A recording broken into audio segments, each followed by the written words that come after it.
Hello everyone and a very very good morning to all of you. So कैसे हैं सभी लोग? बढ़िया, बहुत अच्छे, एक्साइटेड आज के सेशन के लिए। I hope yes. चलिए सेशन स्टार्ट करते हैं वोकैबुलरी के साथ।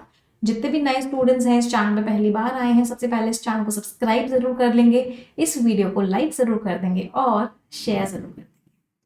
आज के सबसे पहले वर्ड पे आते हैं। The first word is vigilant. Last में ANT लग रहा है, पार्ट ऑफ स्पीच क्या हो गया? एडजेक्टिव। कोई इंसान अगर विजिलेंट होता है इसका मतलब वो क्या होता है? चौकन्ना होता है। चौकन्ने इंसान को, केयरफुल जो इंसान बहुत ज्यादा होता है, बहुत ही ज्यादा कॉशियस होता है, बहुत ही ज्यादा अलर्ट होता है, वॉचफुल होता है, अटेंटिव होता है, बहुत ध्यान रख रहा है, चौकन्ना है, ऐसे इंसान को क्या बोलते हैं? विजिलेंट। इसके दोनों ही नाउन फॉर्म्स होते हैं। विजिल भी एक नाउन होता है इसका, और इसका नाउन फॉर्म एक विजिलेंस भी होता है, मतलब चौकन्ना होना। एंटोनिम्स इनअटेंटिव, कोई ध्यान ही नहीं दे रहे, केयरलेस हो, ऑब्लिवियस। ऑब्लिवियस एक बहुत ही इंपॉर्टेंट वर्ड है, डबल स्टार मार्क करो। ऑब्लिवियस का मतलब होता है इग्नोरेंट होना, आपको पता ही नहीं है क्या चल रहा है। You are oblivious of something means you are ignorant of that thing, आपको नहीं पता उसके बारे में, कुछ भी नहीं पता। अच्छा, अटेंटिव होने की बात हो रही है तो एक फ्रेज होता है पे हीड टू समथिंग। पे हीड टू समथिंग का मतलब क्या होता है? किसी चीज को ध्यान देना। हीड मीन्स अटेंशन, तो पे हीड टू समथिंग का मतलब क्या होता है? पे अटेंशन टू समथिंग, आप किसी चीज के प्रति ध्यान दे रहे हो। तो जो विजिलेंट गार्ड था, विजिलेंट मीन्स बहुत ही चौकन्ना जो गार्ड था, उसने नोटिस किया, किसको नोटिस किया? इंट्रूडर। इंट्रूडर कौन होता है? जो इंट्रूड करता है। इंट्रूड करने का मतलब क्या होता है? बिना परमिशन कहीं एंटर करना, उसको बोलते हैं इंट्रूड करना। तो गार्ड ने नोटिस किया इंट्रूडर को, किससे पहले कोई डैमेज हो पाता उससे पहले गार्ड ने नोटिस कर लिया। ट्राजेक्ट्री बहुत इंपॉर्टेंट वर्ड है, बहुत बार एग्जाम्स में आता है। ट्राजेक्टली, लास्ट में ORY लग रहा है, पार्ट ऑफ स्पीच, ये एडजेक्टिव होना चाहिए था, लेकिन ये एडजेक्टिव नहीं होता है, ये क्या होता है? नाउन होता है। ट्राजेक्ट्री आपने बचपन में प्रोजेक्टाइल मोशन पढ़ा है कभी? एक बॉल को ऐसे फेंका तो ये बॉल क्या करेगी? ऐसे कर करके पूरा रास्ता कवर करेगी और जमीन पे आके गिर जाएगी। तो बॉल ने जो पूरा रास्ता कवर किया वो बॉल की क्या होती है? ट्रेजेक्ट्री होती है।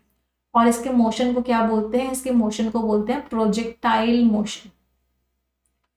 तो ट्रेजेक्ट्री एक फिजिक्स का वर्ड है और इसका मतलब क्या होता है? रास्ता। इंग्लिश में इसका मीनिंग क्या होता है? रास्ता। The path followed by a projectile, जो प्रोजेक्टाइल जो फॉलो कर रहा है रास्ता, उसको क्या बोलते हैं? ट्रेजेक्ट्री। पाथ, कोर्स, रूट, रास्ता। तो टेक्नोलॉजिकल एडवांसमेंट, टेक्नोलॉजी में जो एडवांसमेंट हो रहा है उसका जो रास्ता है वो लगातार बदल रहा है, नए नए बदलाव आ रहे हैं, न्यू न्यू इनोवेशंस आ रहे हैं। अच्छा, एक फ्रेज होता है pave the way. Pave the way का मतलब क्या होता है? किसी चीज का रास्ता देना। तो अगर आप किसी चीज को आप पेव कर रहे हो वे को, इसका मतलब है आप उसका रास्ता साफ कर रहे हो जिससे कि चीजें अच्छे से हो जाएं, चीजें स्मूथली हो जाएं। समझ आ रही है वोकैबुलरी सभी को? अगले वर्ड पे आते हैं डिस्पैरिटीज। पैरिटी बहुत इंपॉर्टेंट वर्ड है। पैरिटी का मीनिंग होता है इक्वालिटी, बराबरी, समानता। डिस्पैरिटी क्या हो जाता है? Disparity is inequality. क्या नहीं है? समानता नहीं है, चीजें कैसी हैं? इक्वल नहीं है। डिस्पैरिटी, ये सिंगुलर है, उसी का प्लूरल है डिस्पैरिटीज। पार्ट ऑफ स्पीच क्या हो गया? नाउन। अ ग्रेट डिफरेंस, बहुत बड़ा difference. Inequalities, inequalities, discrepancy, discrepancy means चीजें मैच नहीं कर रही, डिफरेंसेस हैं। एंटोनिम्स इक्वालिटी है, पैरिटी है, इक्वालिटी है, सिमिलैरिटी है, चीजें मैच कर रही हैं। तो सिग्निफिकेंट, सिग्निफिकेंट मीन्स ह्यूज, बहुत ज्यादा डिस्पैरिटीज हैं, असमानताएं हैं। किस चीज में? अलग अलग एरियाज में जो हेल्थ केयर का एक्सेस है उसमें बहुत ज्यादा असमानता है। एक्सेस का मीनिंग पता है ना? एक्सेस का मीनिंग क्या होता है? The right to use something, आपके पास हक है उस चीज को यूज करने का, उसको बोलते हैं एक्सेस। इसको आप नाउन की तरह भी यूज करते हो, वर्ब की तरह भी यूज करते हो। इसके जैसा मिलता जुलता वर्ड होता है असेस, ये सिर्फ वर्ब होता है। इसका मीनिंग क्या होता है? किसी चीज को इवैल्यूएट करना, किसी चीज की जांच करना, ये असेस होता है। फिर होता है एक एक्सेस, ये एडजेक्टिव होता है। इसका मीनिंग क्या होता है? कोई चीज ज्यादा है, जितनी रिक्वायर्ड है उससे ज्यादा है, more than what is required, वो आपका क्या हो जाता है? वो आपका एक्सेस हो जाता है। अगला वर्ड है एलिविएट। एग्जामिनर का फेवरेट वर्ड है, हमारा भी फेवरेट वर्ड है। एलिवेट का मतलब क्या होता है? दर्दों को कम कर देना। तो किसी चीज के दर्द कम हो रहे हैं, इसका मतलब क्या हो रहे हैं? एलिविएट हो रहे हैं। दर्दों को कम करना इज व्हाट? एलिविएट। एक्शन की बात कर रहे हैं, पार्ट ऑफ स्पीच वर्ब हो गया। तो सफरिंग, डेफिशिएंसी, प्रॉब्लम को कम मुश्किल बना देना, कम कर देना, ईज कर दिया, रिलीफ कर दिया, मिटिगेट कर दिया, दर्द को कम कर दिया। और वर्ड्स बताओ। एसुएज कर दिया, प्लैकेट कर दिया, पैसिफाई कर दिया, अमेलियोरेट कर दिया, लल कर दिया, रिलैक्स कर दिया। इन सब का मतलब क्या है? दर्दों को क्या कर दिया? कम कर दिया। एंटोनिम्स बढ़ा दिए दर्द। एग्रावेट कर दिया, वर्सन कर दिया, इंटेंसिफाई कर दिया, एग्जासर्बेट कर दिया। मीन्स दर्द को क्या कर दिया? बढ़ा दिया। तो जो नई दवाई है उन्होंने मदद करी किस चीज को कम करने में? उसके क्रोनिक पेन को। क्रोनिक क्या होता है?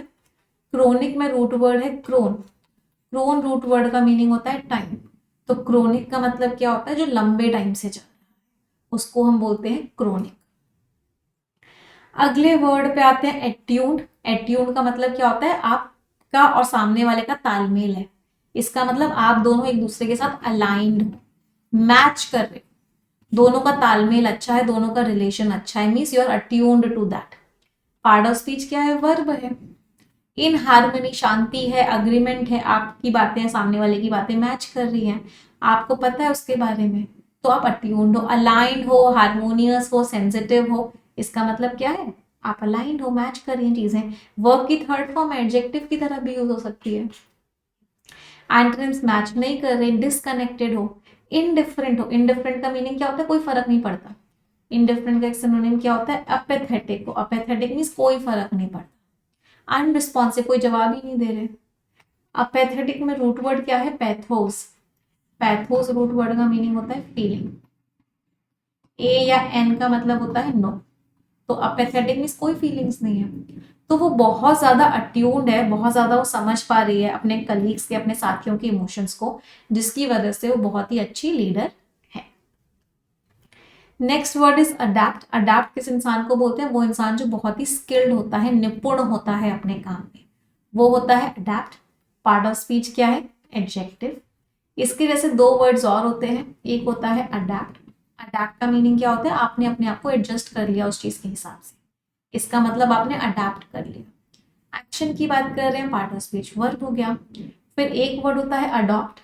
अडॉप्ट का मीनिंग क्या होता है? अपनाना। आपने किसी चीज को अपना लिया, एम्ब्रेस कर लिया, अपना लिया, अडॉप्ट कर लिया, ये वर्ब होता है। तो अडेप्ट इज व्हाट? कोई इंसान बहुत निपुण है। ये एग्जामिनर का फेवरेट वर्ब भी है, बहुत बार एग्जाम्स में। आप किसी चीज में बहुत प्रोफिशिएंट हो, आपको वो चीज बहुत अच्छे से आती है, आप स्किल्ड हो, एक्सपर्ट हो, प्रोफिशिएंट हो।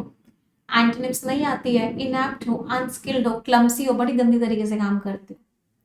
तो वो स्किल्ड है, किस चीज में स्किल्ड है? कॉम्प्लेक्स मैथमेटिकल प्रॉब्लम्स को बहुत जल्दी सॉल्व करने में वो बहुत स्किल्ड है, बहुत अच्छे से, बहुत जल्दी कर लेता है।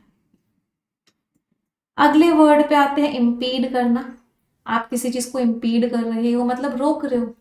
टू हिंडर और obstruct the progress of something. तो किसी चीज की प्रोग्रेस को आप रोक रहे हो मतलब इम्पीड कर रहे हो। एक्शन की बात कर रहे हैं, वर्ब हो गया। हिंडर कर रहे हो, ऑब्स्ट्रक्ट कर रहे हो, डिले कर रहे हो, स्टिमी कर रहे हो, थ्रॉटल कर रहे हो, कर्ब कर रहे हो, कंटेन कर रहे हो, चेक कर रहे हो। इन सब का मीनिंग क्या होता है? रोक रहे हो। एंटोनिम्स क्या हो गए? हेल्प कर रहे हो, फैसिलिटेट कर रहे हो, हेल्प कर रहे हो, असिस्ट कर रहे हो, हेल्प कर रहे हो। एक्सपेडिट का मीनिंग होता है जल्दी जल्दी करवा रहे हो, जल्दी जल्दी करवाने में हेल्प कर रहे हो। एड कर रहे हो, एड का मतलब भी क्या होता है? हेल्प कर रहे हो। तो जो हैवी ट्रैफिक है, इतना ज्यादा ट्रैफिक लगा हुआ है, वो रोकेगा, किस चीज को रोकेगा? हमारी एबिलिटी को समय पर पहुंचने की। तो इस हैवी ट्रैफिक की वजह से हम समय पर नहीं पहुंच पाएंगे। एग्जासर्बेट अभी हमने वर्ड पढ़ा, दर्दों को और बढ़ा देना, खराब चीज को और खराब कर देना। जले पर नमक छिड़क देना। जले पर नमक छिड़क देना क्या होता है? Apply salt in a wound. आग में घी डाल देना, एड फ्यूल टू फायर। और क्या क्या फ्रेजेस होते हैं? Fan the flames, add insult to injury, turn the knife। सबका मीनिंग क्या होता है? सबका मीनिंग होता है दर्द को और बढ़ा देना। एक्शन की बात कर रहे हैं, पार्ट ऑफ स्पीच वर्ब हो गया। तो किसी प्रॉब्लम को, खराब सिचुएशन को, नेगेटिव फीलिंग को और खराब कर देना, एग्रावेट कर देना, इंटेंसिफाई कर देना, वर्सन कर देना, खराब कर देना। एंटोनिम सुकून दे देना, एलिविएट करना, मिटिगेट करना, ईज करना। अभी कौन कौन से वर्ड्स पढ़े थे याद करो? एसुएज करना, पैसिफाई करना, प्लैकेट करना, एलिविएट करना, एमेलियोरेट करना, मीन्स सुकून दे देना। तो जो नई पॉलिसीज हैं वो इनइक्वालिटीज को और ज्यादा बढ़ा देंगी। कहां पर? एजुकेशन सिस्टम में। अगला वर्ड डेलेमा। डेलेमा क्या होता है? मैं ये करूं कि ये करूं? यार मैं बैंकिंग की तैयारी कर लेता हूँ, नहीं यार एसएससी की कर लेता हूँ, नहीं यार पापा की दुकान पे बैठ जाता हूँ, नहीं यार अपना बिजनेस खोल लेता हूँ। तो आप क्या हो? डेलेमा में हो। Dilemma means in a state of confusion, आप एक कंफ्यूजन की स्टेट में हो। पार्ट ऑफ स्पीच क्या है? नाउन है, प्लूरल नाउन है। तो वो सिचुएशंस जिसमें आपको डिफिकल्ट चॉइस बनानी है, दो से ज्यादा आपको ऑल्टरनेटिव्स दिए हुए हैं, बहुत डिफिकल्ट चॉइस आपको लेनी है, तो वो सिचुएशन को क्या बोलते हैं? Dilemma. Predicament, quandary, crisis means problems में हो, कंफ्यूजन्स में हो। तो कंपनी ने फेस किए बहुत सारे कंफ्यूजन्स अपने फ्यूचर डायरेक्शन को लेके कि हमको क्या करना है, कंफ्यूजन वाली स्टेट में। क्वांडरी बहुत इंपॉर्टेंट वर्ड है, बहुत बार एग्जाम्स में। अगला वर्ड है पेविंग। अभी हमने पढ़ा था पेविंग द वे, याद है? पेव द वे का मतलब क्या होता है? रास्ता बना देना। तो आप क्या कर रहे हो? रास्ता बना रहे हो किसी के लिए, पूरा का पूरा ग्राउंड वर्क कर रहे हो, स्टैब्लिश कर रहे हो, लेइंग डाउन, प्रिपेयरिंग, पूरा का पूरा रास्ता बना रहे हो किसी के लिए कि वो आराम से चल पाए। एंटोनिम्स हो गए, रोक रहे हो रास्ते को, ऑब्स्ट्रक्ट कर रहे हो, हिंडर कर रहे हो, ब्लॉक कर रहे हो, रास्ते को रोक रहे हो। स्टिमी कर रहे हो, स्टिमी करने का मतलब भी क्या होता है? रास्ते को रोक रहे हो। बहुत इंपॉर्टेंट वर्ड है स्टिमी, बहुत बार एग्जाम्स में आया है। तो जो नई पॉलिसीज हैं वो रास्ता बना रही हैं किसके लिए? For a more inclusive work place environment, कि वर्क प्लेस एनवायरमेंट कैसा हो जाए? इंक्लूसिव हो जाए। इंक्लूसिव मीन्स हम सबको साथ में लेके चल सकें। एक्शन की बात कर रहे हैं, पार्ट ऑफ स्पीच क्या हो गया? वर्ब हो गया। समझ आ रहा है सभी को? आ जाते हैं फ्रेजल वर्ब्स पे। पहला फ्रेजल वर्ब है एग ऑन। एग ऑन का मतलब होता है भड़काना। आप किसी को भड़का रहे हो। भड़काना भी पॉजिटिव सेंस में भी होता है कि भाई तू कर ना, तू क्यों नहीं कर रहा है इस काम को, क्यों रुका हुआ है, कौन सी चीज है जो रोक रही है तुमको? Egg on someone. Iron out, problems को हटा दिया आपने, प्रॉब्लम्स को रिजॉल्व कर दिया। बहुत मुश्किल था आयरन आउट करना उन सब चीजों को, बट मैंने कर दिखाया। मीन्स प्रॉब्लम्स और डिफिकल्टीज को खत्म कर देना। जैकअप, किसी चीज को बहुत तेजी से बढ़ा दिया आपने, आपने किसी चीज को बहुत तेजी से बढ़ा दिया, इंक्रीज कर दिया, रैंप अप कर दिया, बहुत तेजी से इंक्रीज कर दिया, जैकअप। रील इन, किसी को अपने नजदीक लेके आना, दूरियों को मिटाना। टू अट्रैक्ट और ब्रिंग समवन और समथिंग क्लोजर, किसी को आप अपने बहुत नजदीक ले आए। समझ आई वोकैबुलरी, फ्रेजल वर्ब्स सभी को? I hope yes. चलिए इडियम्स एंड फ्रेजेस पे आते हैं। ब्लू इन द फेस हमने बहुत बार पढ़ा है, जब कोई इंसान को बहुत गुस्सा आ रहा होता है और वो उस गुस्से से थक चुका होता है, वो एग्जॉस्टेड होता है। एग्जॉस्टेड मीन्स थक चुका होता है गुस्से से, स्ट्रेन से, बहुत मेहनत से, तो ब्लू इन द फेस हो जाता है, उसका स्ट्रेन उसके चेहरे पे दिख रहा होता है। Worth its weight in gold, बहुत इंपॉर्टेंट चीज, बहुत इंपॉर्टेंट इंसान को एक और क्या बोलते हैं? टॉप डॉग बोलते हैं। टॉप डॉग कौन होता है? बहुत इंपॉर्टेंट इंसान। Worth its weight in gold मतलब उसकी इतनी वैल्यू है कि उस चीज का वेट अगर गोल्ड में करोगे, जितनी गोल्ड उस गोल्ड की वैल्यू होगी, मतलब बहुत यूजफुल है वो चीज, बहुत इंपॉर्टेंट है। टाइम इज मनी, तो भाई time is money, time waste मत करो। एक एक मिनट बहुत कीमती है, एक एक सेकंड बहुत कीमती है। Time is money means time is a very valuable resource, बहुत इंपॉर्टेंट चीज है टाइम। तो चीजों को जल्दी करो, टाइम सेव करो। दैट शिप हैज सेल्ड, मतलब अब तो भाई गाड़ी निकल चुकी है, शिप निकल चुका है, मतलब अब तो बहुत लेट हो गया, अब कुछ नहीं हो सकता। You have missed the boat. एक और इडियम क्या बोलते हैं कि तुमने बोट मिस कर दी है, मतलब अब तो बहुत लेट हो गया, अब कुछ नहीं हो सकता। Wear your heart on your sleeve, वो अपने हाथ में अपना दिल लेके चलता है। इसका मतलब क्या है? वो जो फील करता है वो सबको बता देता है, बहुत एक्सट्रोवर्ट है वो, अपना दिल सबके सामने खोल के रख देता है। मतलब जो भी उसके मन में आ रहा है सबको सब कुछ बता देता है। To be extremely open about what you feel and think, आप क्या फील कर रहे हो, क्या सोच रहे हो, उसको लेके आप बहुत ज्यादा ओपन हो, means you wear your heart on your sleeve. समझ आया सभी को? आज के दोनों आर्टिकल्स बहुत इंटरेस्टिंग आर्टिकल्स हैं और बहुत हेल्पफुल आर्टिकल्स भी हैं। तो एक्साइटेड सभी लोग? उससे पहले मैं रिक्वेस्ट करूंगी सभी को, एक बार सेशन को लाइक जरूर कर देंगे जितने लोगों ने सेशन को अभी तक लाइक नहीं किया है। एक इंपॉर्टेंट चीज कि आज जो ऑफर आप लोगों को चल रहा था दिवाली का, जिसमें आपको 50% से ज्यादा डिस्काउंट मिल रहा था कंप्लीट बैंकिंग एग्जाम्स की तैयारी पे, complete banking exams yes officer का प्रीमियम आपको मिल रहा था, यस मॉक मिल रहा था, टारगेट बैच मिल रहा था, उसका आज लास्ट डे है क्योंकि आज 4 नवंबर है। तो मेक श्योर कीजिए कि जितने भी बच्चे वेट कर रहे थे लास्ट डे का, वो आज के आज सब्सक्रिप्शन ले लें और अपनी क्लासेस में आना स्टार्ट करें। Meditation is all about dedication and diligence. बहुत इंपॉर्टेंट आर्टिकल आज हम पढ़ने वाले हैं कि मेडिटेशन किस बारे में है, आप कितने डेडिकेटेड हो। डिलिजेंस का मीनिंग है कितना हार्ड वर्क पुट कर सकते हो, कितनी एफर्ट्स लगा सकते हो। तो मेडिटेशन सिर्फ इस बारे में। चलो देखते हैं, पहले आप रीड करेंगे फिर हम समझाएंगे। Read everyone.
चलिए देखते हैं ऑथर क्या कह रहे हैं। People from all parts of the world, दुनिया के हर पार्ट से लोग प्रैक्टिस करते हैं मेडिटेशन को। टू रियलाइज, किस चीज को समझने के लिए, इसके फिजिकल बॉडी पर क्या बेनिफिट्स होते हैं, मेंटल माइंड पे और इमोशंस पे क्या फायदे होते हैं। डॉक्टर्स पेशेंट्स को एडवाइस करते हैं कि वो मेडिटेट करें, जिससे कि वो हेल्प करे, जिससे कि वो बहुत सारा फिजिकल जो बॉडी की बीमारियां हैं, एलिमेंट्स भी बीमारियां हैं, उससे डील कर पाए।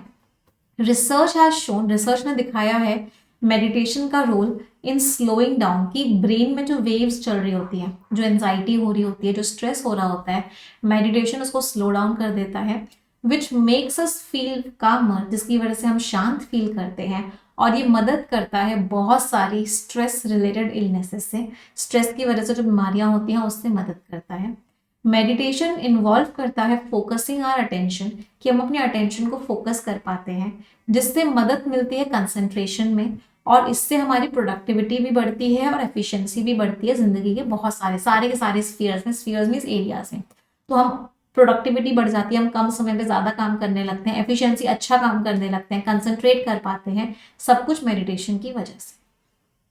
मैनी पीपल मेडिटेट, बहुत सारे लोग मेडिटेट करते हैं for emotional gains, emotional gains मतलब उनको अपने इमोशंस को कंट्रोल कर पाते हैं, so they can improve their relationships, जिससे उनके रिश्ते और अच्छे हो सके। वी फोकस ऑन दिस, हम फोकस कर पाते हैं फिजिकल, मेंटल और इमोशनल गेन्स में, क्योंकि because living at the level of our physical senses, क्योंकि अपने सेंसेस के लेवल पे रहने से we take ourselves to be our body mind and emotions. तो जब हम मेडिटेशन करते हैं तो हम अपने आप को क्या समझते हैं, हम अपनी बॉडी को पे कंसंट्रेट करते हैं, अपने माइंड पे कंसंट्रेट करते हैं, अपने इमोशंस पे कंसंट्रेट करते हैं। There is another reason for which we should meditate, एक और कारण है जिसके लिए हमें मेडिटेट करना चाहिए, और वो है स्पिरिचुअल गेन्स। स्पिरिचुअल गेन्स का मतलब क्या है, हम स्पिरिचुअलिटी की तरफ मूव करते हैं, हम गॉड से कनेक्ट कर पाते हैं। This is because our true nature is spirit, हमारा असली वास्तव का नेचर क्या है, स्पिरिट, हम एक आत्मा है। एंड द स्पिरिट, और जो हमारी आत्मा है, being a part of God, ये भगवान का एक हिस्सा है, इज एवरलास्टिंग, ये कभी मरती नहीं है, ये हमेशा जिंदा रहती है। दस इसीलिए कोई भी गेन्स जो हम स्पिरिचुअल लेवल पे एक्सपीरियंस करते हैं आर ऑल्सो ओवर लास्टिंग। हम बॉडी अच्छी हो रही है तो बॉडी तो खत्म हो जाएगी, माइंड अच्छा हो रहा है तो माइंड भी खत्म हो जाएगा, इमोशंस अच्छे हो रहे हैं तो इमोशंस भी खत्म हो जाएंगे, आत्मा हमेशा रहेगी। तो आत्मा के लेवल पे भी हम मेडिटेशन से बहुत कुछ फायदा करते हैं।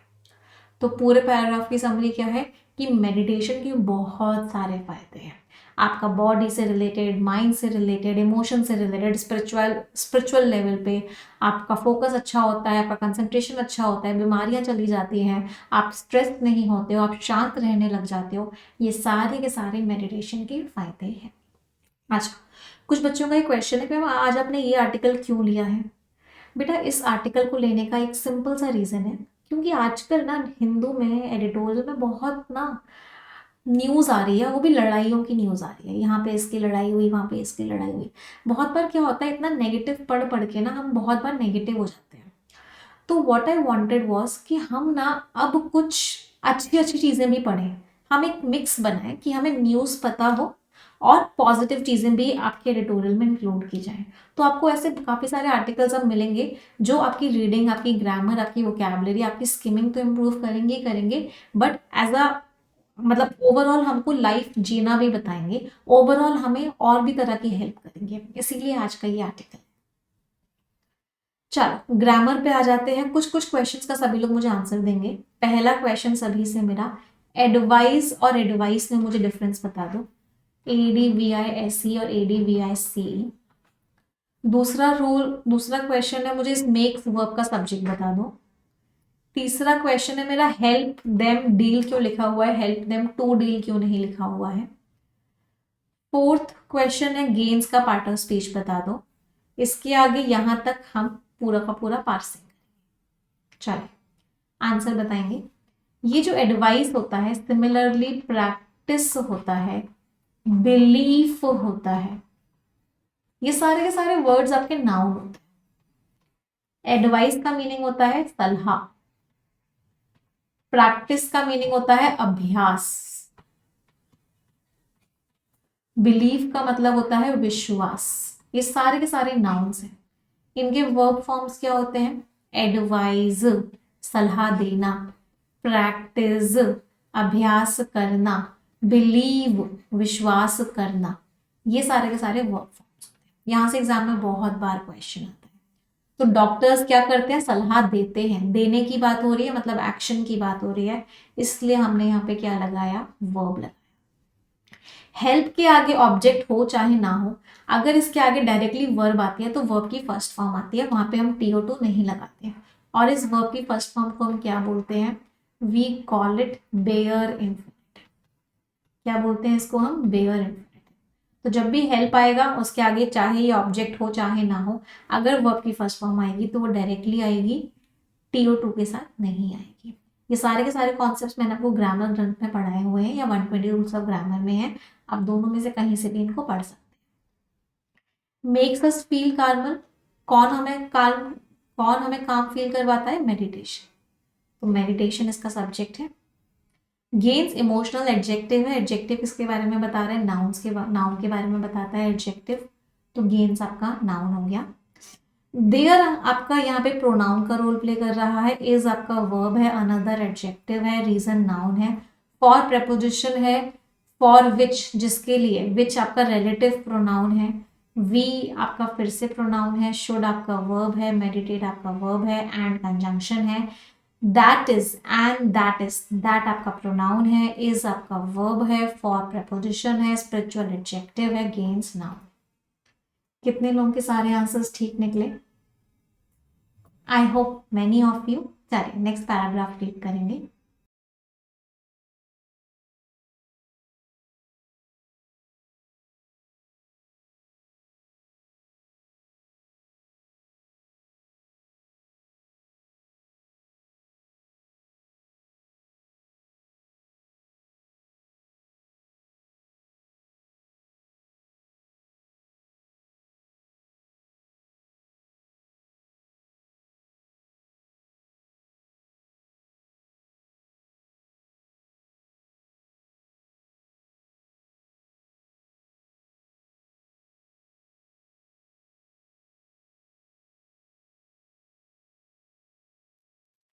पढ़ लिया सभी ने?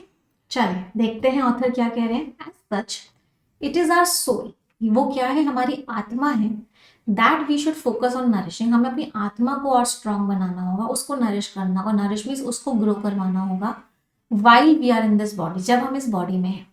वी शुड मेडिटेट, हमें मेडिटेट करना चाहिए अपना ट्रू नेचर समझने के लिए कि हम वास्तव में कौन है, और अपना रिश्ता समझने के लिए विद द क्रिएटर जिसने हमें बनाया है, उससे अपना रिश्ता सीखने के लिए, समझने के लिए। मेडिटेशन का प्रोसेस क्या है? मेडिटेशन एक बहुत ही सिंपल प्रोसेस है जिसमें हम एकदम शांत बैठते हैं, for which we sit still and concentrate, और अपने अंदर हम कंसंट्रेट करते हैं, फोकस करते हैं टू एक्सपीरियंस, किस चीज को एक्सपीरियंस करने के लिए? इनर ट्रेजर्स, कि हमारे अंदर कौन कौन से ट्रेजर्स हैं। ट्रेजर्स मीन्स खदाने हैं, ट्रेजर्स मीन्स वैल्यूएबल चीज है, वैल्यूएबल चीज की खदान को ट्रेजर बोलते हैं। There is a typical problem, एक बहुत ही जनरल सी प्रॉब्लम है, that people throughout the world, जो पूरी दुनिया में जो लोग हैं, हैव, जिनको वो प्रॉब्लम होती है जब मेडिटेट करते हैं। आप में से बहुत सारे लोगों को वो प्रॉब्लम होती होगी। और प्रॉब्लम क्या है? That is how to keep one's attention in meditation, कि मेडिटेशन में ध्यान कैसे लगाएं without being distracted by thoughts. Ma'am जब हम मेडिटेशन करने की कोशिश करते हैं हम तो डिस्ट्रैक्ट हो जाते हैं, कभी कुछ दिमाग में आता है, कभी कुछ दिमाग में आता है। तो सबकी प्रॉब्लम यही है कि मेडिटेशन में थॉट्स से कैसे बचें, डिस्ट्रैक्ट होने से कैसे बचें। हमारे माइंड्स एक्टिव होते हैं, रेस्टलेस होते हैं, रेस्टलेस मीन्स इम्पेशेंट होते हैं, कुछ ना कुछ सोचते ही रहते हैं पूरे टाइम। और माइंड को पसंद नहीं होता स्टिल होना, माइंड को पसंद नहीं होता शांत होना, कि हम अपने अंदर जो वंडर्स हैं, जो इतनी अच्छी अच्छी चीजें हैं, उन पर फोकस कर सकें। डिस्ट्रैक्शंस का क्या क्या होते हैं? Distractions from the mind include, क्या क्या इंक्लूड करते हैं distractions? Trying to tell us, वो हमको बताता है कि यार इतनी इंपॉर्टेंट चीजें हैं तो बैठ के मेडिटेट कर रहे हैं, ये कर ले, वो कर ले, ये कर ले। माइंड पूरे टाइम बोलता रहता है। जब हम मेडिटेशन के लिए बैठते हैं तो माइंड पूरा टाइम बोलता रहता है कि भाई और भी इंपॉर्टेंट चीजें हैं करने की जिंदगी में, मेडिटेट करने से अच्छा। हमें एंगेज करता है, हमें कभी गुस्सा दिलाता है, कभी लालच आता है, कभी इमोशंस आ जाते हैं, अटैचमेंट आ जाता है, कभी ईगो आ जाता है कि मैं क्यों कर रहा हूँ, मैं तो बहुत बढ़िया हूँ। Through its need to fulfil desires, कैसे? कि हम उसकी जो नीड है कि हमारी इच्छाओं को वो पूरा करें। और मेकिंग, कभी कभी तो क्या होता है, जब मेडिटेशन कर रहे होते हैं हम पास्ट की बातों को याद करने लग जाते हैं। ड्वेल ऑन का मीनिंग क्या होता है? रहना। तो dwell on the past, dwell का मीनिंग होता है रहना, ड्वेल ऑन का मतलब होता है एक ही जगह टिके रहना। तो हम पास्ट के बारे में ही सोचने लग जाते हैं, या फिर हम फ्यूचर को एंटिसिपेट करने लग जाते हैं। एंटिसिपेट मीन्स प्रिडिक्ट, कि फ्यूचर में ये होगा, वो होगा। There are two switches for our attention, अब दो स्विचेस हैं हमारे अटेंशन को वापस लाने के लिए। माइंड पूरी कोशिश करेगा डिस्ट्रैक्ट करने की, कभी पास्ट की बात बताएगा, कभी प्रेजेंट की बात बताएगा, कभी फ्यूचर की बात बताएगा, कभी एंगर दिलाएगा, कभी लालच दिलाएगा, कभी ईगो आ जाएगा, कभी अटैचमेंट आ जाएगा। तो दो स्विच होते हैं। पहला स्विच होता है जिसको हमें अपनी सोल के साथ अट्यून करना है, उसके हिसाब से करना है। और दूसरा स्विच होता है हमारे माइंड का स्विच, जिसको हमें माइंड के साथ अट्यून करना है, उसके हिसाब से करना है, उससे एसोसिएट करना है। सॉल्यूशन क्या है? The solution for the thoughts that the mind sends us, जो माइंड हमें मेडिटेट करने के टाइम पे थॉट्स भेज रहा है, उसका सोल्यूशन क्या है? Is to be able to separate, हम अलग अलग कर पाए कि कौन से थॉट्स तो गॉड इन द सोल के हैं, कौन से थॉट्स तो वो हैं जो हमें रखने हैं, और कौन से थॉट्स हैं वो माइंड के। तो अगर हम इन दोनों को सेग्रीगेट कर पाएंगे तो हम उन थॉट्स को आने से रोक पाएंगे। चलो देखते हैं ऑथर क्या कह रहे हैं। चलो पहले आप पढ़ेंगे फिर हम समझाएंगे। रीड।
हाँ जी, क्या लिखा हुआ है? We need to learn to be vigilant, हमें बहुत केयरफुल होना पड़ेगा, चौकन्ना होना पड़ेगा। जब माइंड कोई ट्रिक कर रहा है हमारी अटेंशन को डिस्ट्रैक्ट करने की, तो जब भी माइंड कोई भी ट्रिक लगा रहा है कि आप फॉर एग्जाम्पल पढ़ाई कर रहे हो, परफेक्शन की क्लास में आ रहे हो, आपका माइंड आपको ट्रिक कर रहा है कि आप उसके बारे में सोचो जो कल आपका दोस्त आपको बोल के गया था, तो आपको बहुत केयरफुल होना पड़ेगा कि कब माइंड आपको डिस्ट्रैक्ट करने की कोशिश कर रहा है, या तो आप मेडिटेशन में हो या फिर पूरे दिन में कभी भी। जब हमारे पास एक गोल होता है, जब हमारे पास एक मकसद होता है that we really want to attain, जिसको हम पाना चाहते हैं, nothing can stop us from trying to achieve it. कोई भी दुनिया की ऐसी ताकत नहीं है जो हमको रोक दे उस चीज को अचीव करने से। अगर एक गोल बना लिया तो दुनिया की कोई ताकत आपको नहीं रोक सकती। चाहे आपको स्पोर्ट्स में जीतना है, चाहे आपको अपने फाइनेंशियल गोल्स को पहुंचना है, पैसा कमाना है, वेट कम करना है, अपने रिश्तों को सुधारना है, जब भी we spend time working to achieve success, हम समय जब बिताते हैं सक्सेस को अचीव करने में, हम फोकस्ड होकर काम करते हैं, कंसंट्रेशन के साथ काम करते हैं, तो कोई भी हमें रोक नहीं सकता अपने गोल को अचीव करने के लिए। जब भी हम टाइम लगाते हैं, जब भी हम कोशिश लगाते हैं। और ऐसा ही मेडिटेशन के साथ है। हमारे अंदर वी हैव विद इन अस, हमारे अंदर एक गेटवे है, रास्ता है टू पीस, शांति का रास्ता है, खुशी का रास्ता है, हैप्पीनेस का रास्ता है। लेकिन उन ट्रेजर्स को, उन बहुमूल्य चीजों को एक्सेस करने के लिए, उनका यूज करने के लिए हमें मेडिटेट करना पड़ेगा। कैसे मेडिटेट करेंगे? शांत बैठना पड़ेगा, फोकस्ड रहना पड़ेगा उनको एंजॉय करने के लिए। हमें अपनी प्रायोरिटीज सेट करनी पड़ेंगी कि किस समय हमारे लिए कौन सी चीज है जो इंपॉर्टेंट है। अगर हमें किसी एग्जामिनेशन के लिए पढ़ना है तो हमें अपना टाइम अलग से निकालना पड़ेगा कि इस समय मुझे पढ़ाई करनी है और उस समय सिर्फ और सिर्फ उस पर फोकस करना होगा, उसके अलावा किसी और चीज पे फोकस नहीं।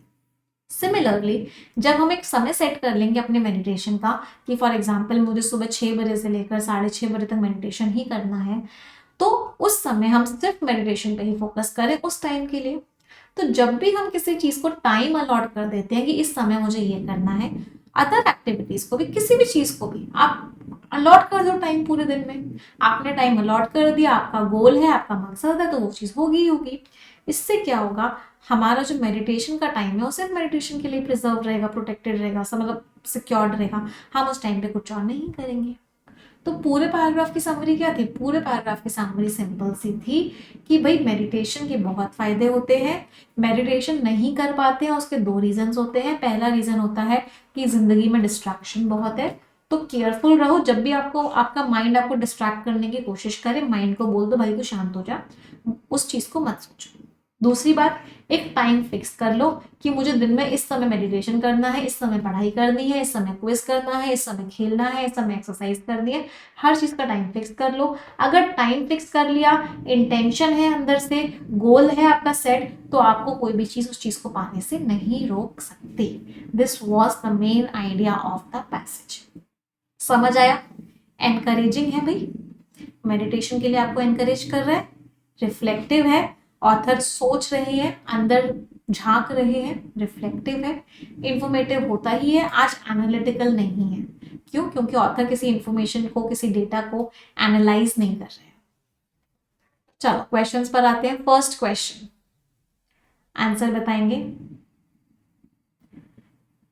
What 2 aspects of attention does the passage describe? कौन कौन से 2 aspects हमने लिए? सोल की तरफ अटेंशन और माइंड की तरफ attention. Right answer is C. Next, common challenge क्या है जो लोग फेस करते हैं? डिस्ट्रैक्शंस को हटा के फोकस मेंटेन करना।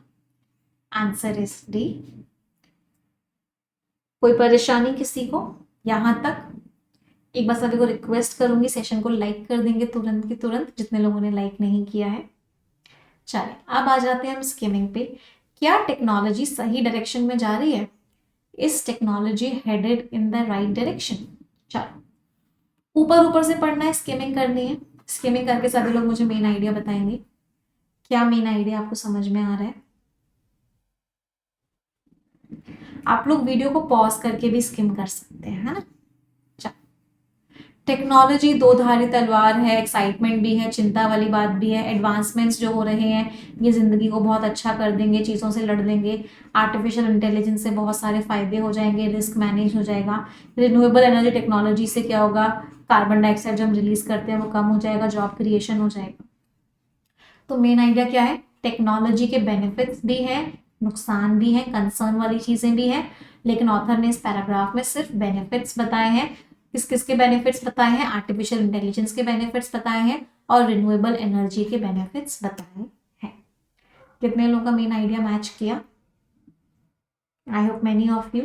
चलो नेक्स्ट पैराग्राफ मेन आइडिया बताएंगे।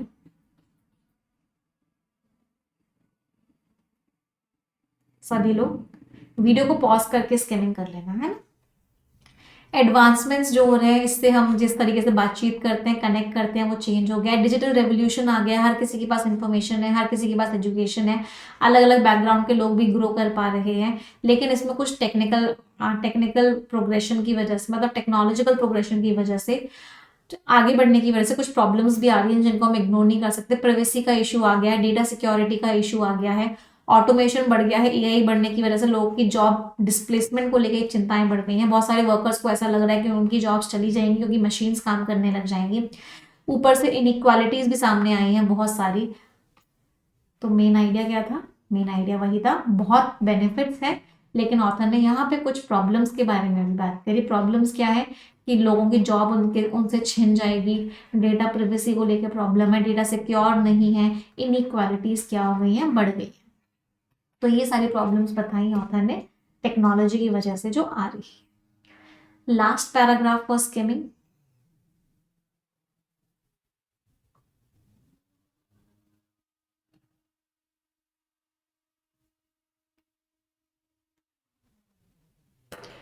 जैसे हम आगे बढ़ रहे हैं, ज़रूरी है कि डेवलपमेंट किस चीज़ के हिसाब से हो, कि हम वेलफेयर के बारे में सोचें, सस्टेनेबिलिटी में चीज़ें लगातार चलती रहें, इक्वालिटी के बारे में सोचें, बातचीत करनी होगी सबसे जिससे हम चीज़ों प्रॉब्लम से बाहर आ सकें। टेक्नोलॉजी बहुत फ़ायदेमंद है, लेकिन फिर भी टेक्नोलॉजी को बहुत केयरफुली हमें अप्रोच करना होगा। एक ऐसा फ्यूचर बनाना होगा जहाँ पे सब लोग को टेक्नोलॉजी मिले, इक्विटी हो, बेनिफिशियल हो हर किसी के लिए, बैलेंस्ड अप्रोच लेनी होगी, चैलेंजेस को भी एड्रेस करना होगा, तभी हम टेक्नोलॉजी को आगे की सही डायरेक्शन में ले जा पाएंगे और पूरी दुनिया प्रॉस्पेरस हो पाएगी। लास्ट में ऑथर ने सजेशन दिया कि भाई टेक्नोलॉजी अच्छी चीज है, लेकिन हमारी अप्रोच कैसी होनी चाहिए, बैलेंस्ड होनी चाहिए। हमें चिंताओं को एड्रेस करना होगा, प्रॉब्लम्स को रिजॉल्व करना होगा, तभी टेक्नोलॉजी हर किसी के लिए फायदेमंद हो पाए। क्वेश्चंस पर आते हैं, आंसर बताएंगे।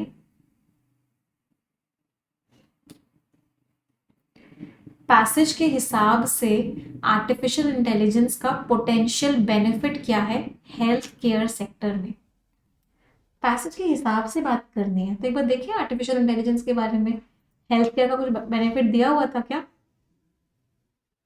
हाँ ये लिखा, हेल्थ केयर कीवर्ड यहां मिला था। प्रिडिक्टिव एनालिटिक्स से क्या हो सकता है, बेटर पेशेंट आउटकम्स, कि हम पहले ही प्रिडिक्ट कर लें क्या प्रॉब्लम्स हो सकती है तो उससे रिजल्ट अच्छा हो सकता है।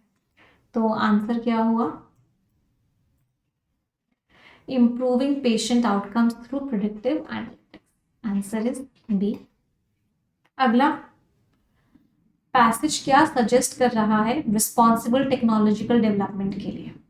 पैसेज ने बोला सब लोग मिलजुल के बातचीत करो, तो fostering and inclusive dialogue among stakeholders, जितने भी लोग कंसर्न है, रिलेटेड है, सब लोग बातचीत करो, डिस्कशंस करो, तभी टेक्नोलॉजी को उस तरीके से यूज किया जाए।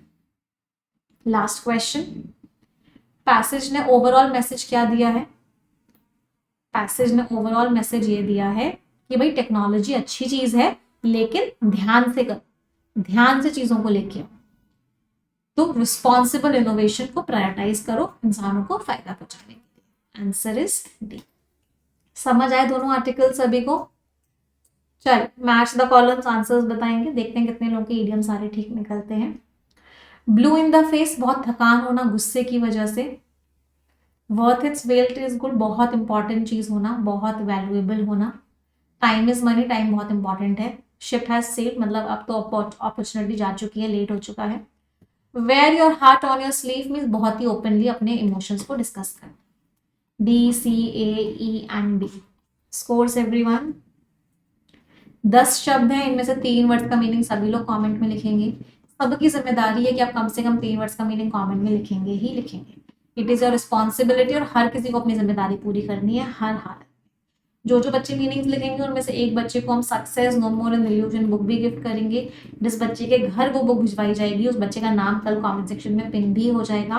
तो मेक श्योर कीजिए कि सभी लोग कम से कम 3 वर्ड्स का मीनिंग कमेंट में लिखें ही लिखें। आई होप सभी को पता है आज इस ऑफर का लास्ट डे है, क्योंकि 4 नवंबर है आज, और इसके बाद आपको ये offer 4 November is the last day of the offer. इसके बाद आपको ये ऑफर नहीं मिलेगा। तो सभी लोग सब्सक्रिप्शन ले लेंगे। इसमें आपको कंप्लीट बैंकिंग एग्जाम की तैयारी करवाई जाएगी। 1 premium is complete banking exams, all subjects, all bank exams, target batch मिलेगा, येस मॉक मिलेगा, ये सारी की सारी चीज़ें आपको मिलेंगी। ठीक है, कोड आप दिवाली लगाओगे। अगर आपको सिर्फ इंग्लिश का एक्सक्लूसिव लेना है तो आप इंग्लिश का एक्सक्लूसिव भी ले सकते हो, आपको सिर्फ उसमें इंग्लिश मिलेगी, कोड आपका लगेगा निमिषम, और आपको मैक्सिमम डिस्काउंट भी मिल जाएगा। ये टेलीग्राम चैनल है, इनको ज्वाइन कर लो, यहाँ पे आपको सारी PDF सारी मैगजीन मिल जाती है। कोई डाउट कोई क्वेरी होती है आप हमें इस व्हाट्सएप नंबर पे पूछ सकते हो, या इस वीडियो के डिस्क्रिप्शन में एक फॉर्म है उस फॉर्म को फिल कर सकते हो। आई होप आप लोगों को आज का सेशन अच्छा लगा होगा। और हाँ, यहाँ पे डेट लिखने में थोड़ी सी मिस्टेक हो गई थी, इट इज़ 4 नवंबर। तो ये जो आर्टिकल है आपका 4 नवंबर को हम कर रहे हैं। Okay, thank you everyone, bye bye.